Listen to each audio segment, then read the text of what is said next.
Hi everyone, this is John Tucci with Lake Savers and AerationTech, here giving you a view of one of our projects in the northeast part of the United States.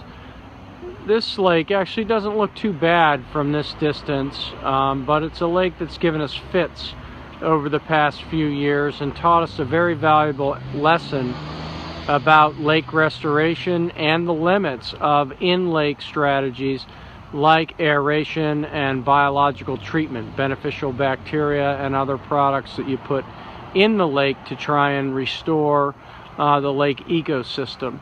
So here's a picture of the lake. It's about 40 acres. You can see some growth out there around the edges and some spots in the middle where there's some growth.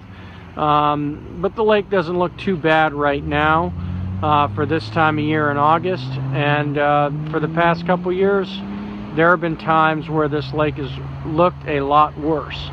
And we're going to break from this in a bit, and I'm going to take you to the other part of the story, and to a project we just about finished up today to try and extend our ability to restore this lake by working up from the lake and moving into the watershed with some real innovative and cost-effective strategies for reducing nutrient loading into a lake.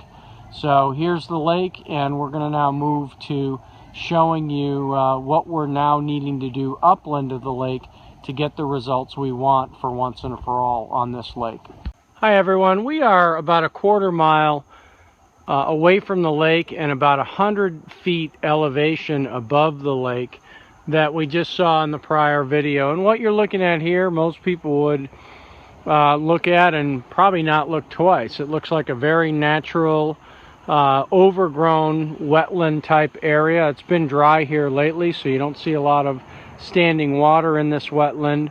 You do see a problem, which I believe the dominant species here is Phragmites, which is can be a problem in that it tends to create these big, tall monoculture stands, but actually does a pretty good job of filtering nutrients from wetland areas. Unfortunately for us, this benign-looking area really has been the bane of us achieving the results that we want on the lake below.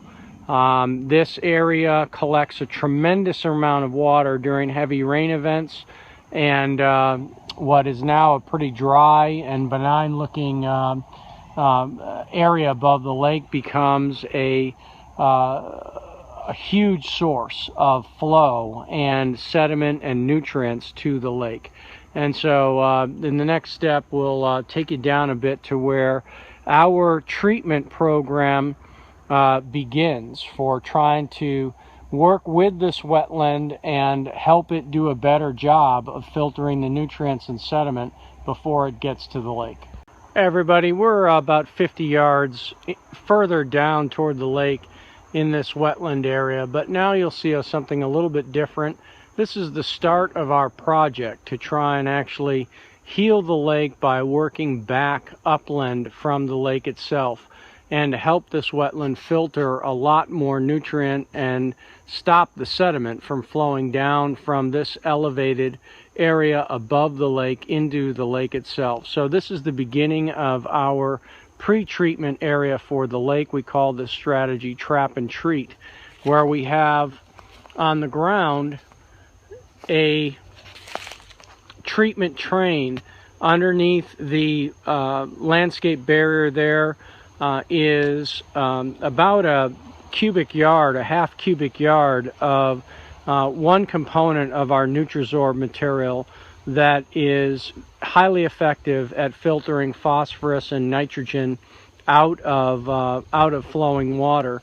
This will get covered up by the second component of our Nutrizorb product, which is more of a mineral type product that you can see here, that will create a nice cover over this beginning of our work, and we'll wrap this up tomorrow. But this is a treatment train that will increase the filtration of the water coming out of this wetland by many times. And right at the end of this treatment train is our first nutrient barrier which is designed to slow down the flow of water and give it more time to sit in our treatment zone and get the phosphorus and the nitrogen pulled out of that water before it flows downstream. This barrier is really a pre-filtration barrier. It has quite a large pore space opening and will let water through at a fairly rapid pace, but you'll also see that it's got a bottom pocket here that is filled with the Nutrisorb material right here in this pocket, and the water will hit this part of the barrier and get filtered through the Nutrisorb material that's in this pocket before passing through this screen part of the barrier above it and flowing down downstream. As we move further up in this treatment train, you'll see we've got a second quite large treatment train area at the top of this wetland, and so we've got two stages here before we get to our next barrier, which is a little different. This is what we call a weir barrier. It lets a lot less water through it. It has a much tighter pore space in that black screening material you can see coming down from the top. So it will hold water for a long time before letting it through. And you can see the middle of the barrier is a little bit lower with a lot of supporting stakes to keep it in place. That's our weir. So if we get a heavy rain event, and believe me, there'll be times when there's enough water backing up and flowing through this wetland that it'll completely fill up that barrier and start to spill over in that 3-foot weir section in the center. You can look ahead a little bit and you'll see our next treatment train and barrier. This is the third of 6 total barriers. We're really heavily treating here in the flat area of this wetland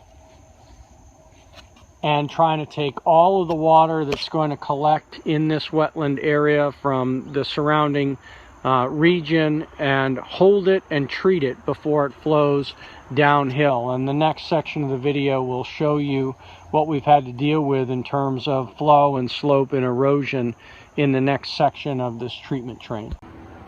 We're about 200 yards away from the top of our treatment train, and what you're looking at in front of you is the 4th barrier in a series of 6, and you can kind of see the 3rd barrier above that. What I want to point out here is look at the terrain as we move down this slope, and particularly look at this cut bank here. This is the real problem that we're dealing with, not only the flow from the wetland that brings a lot of nutrients down this drainway, but also the aggressive erosion of these old forest soils. As we get heavy rain events cutting down through this channel, you can see the tremendous amount of erosion that can happen. These are very fertile soils, been here for hundreds of years probably, and when they get eroded rapidly by a heavy rain event, they carry a tremendous load of phosphorus and nitrogen with them. So we are here toward the end of the treatment train. This is barrier number 5, and then you'll see barrier number 6 way down below. We'll take a shot of that in a bit. I want to walk a little bit further here just to show you how we've tried to get a bit creative using what nature gives us to help slow the flow of water down through this more sloped area and kind of protect our barriers. So you'll see we used a lot of the natural and waste rock that was deposited around this area to create a rock dam or slow down, speed bump, let's say, for the water coming through. And then we've got another one a little further down. So we've got some high-tech barriers with some pretty ingenious design, but we're also using what nature gives us here to help ourselves out and provide a little bit added retention time and just slow down the water through this section to protect our final barrier. which you see right up ahead. And you can see on this one, because this is our final barrier before we hit the lake, and this part of the terrain diminishes in slope and flattens out, that we're going to get some added retention time here. And so we added a small treatment train behind this last barrier. I'm going to stop here and then show you one more shot in this upper end of where the water eventually goes, and from there finds its way to the lake. Okay, we're in our final barrier of this Upland treatment train, and I'm just going to walk over the top of this and take a shot so that you can see that this drainway basically now enters a municipal storm drain system. There is no technology built into this storm drain system to filter out sediment or phosphorus and nitrogen, and if they had to retrofit this system to do that, it would have cost hundreds of thousands of dollars and taken a long time in order to get that job done, in terms of tearing up the roads and repiping and bringing in much more elaborate storm drain treatment cells and equipment. So we're accomplishing for a small fraction, or we're trying to accomplish for a small fraction of what it would cost to rework this whole storm drain system. We're trying to accomplish that with this treatment train and barrier system that we put in fairly quickly and at low cost, and in a way that can be adjusted and improved upon very easily as we see how well it's working over time. The next step of the process here will be to take you down closer to the lake to show you our final defense against the nutrient runoff coming into this lake from its main inlet that is causing us to really struggle with achieving full restoration of the lake itself. Hi everyone. Here you can actually see the lake in the foreground, and you can see a fire hydrant, and now if I pan down, you can see a common storm drain. This drain also now takes water from the road, but the piping system connects to our drainage area where we have our treatment train. And from here, all the water from the street and from our upland area flows down underground under this road and goes all the way down under the next road and down to the lake. And we'll show you where it comes out in the next clip. Hello everyone, we are here at the end of the line.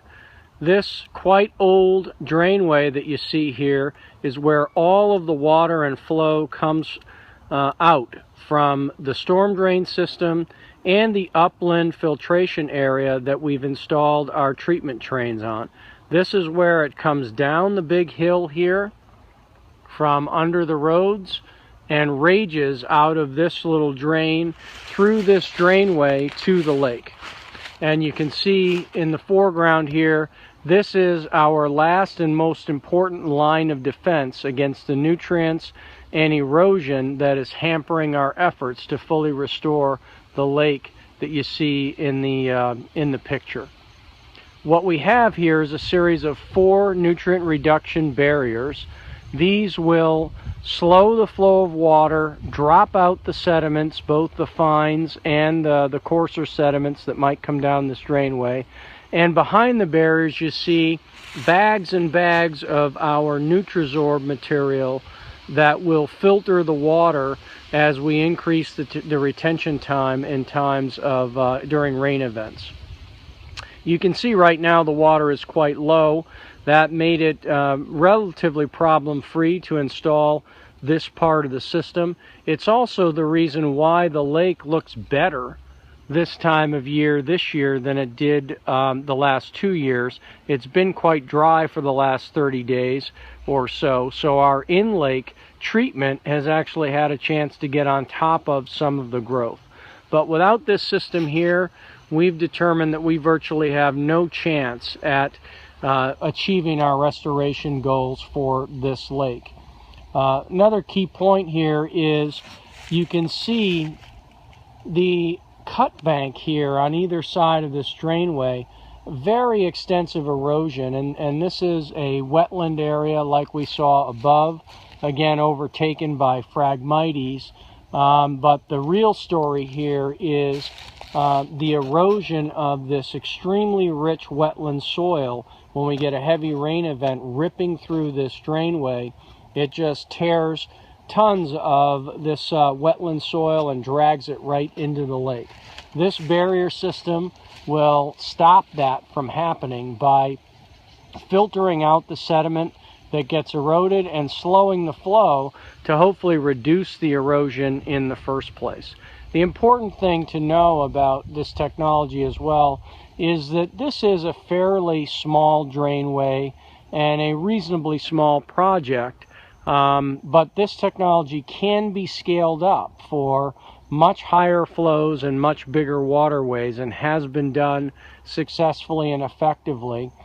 Just so happens that we have a fairly manageable project here in terms of the size and length of these barriers and the drainway that we've got to contain.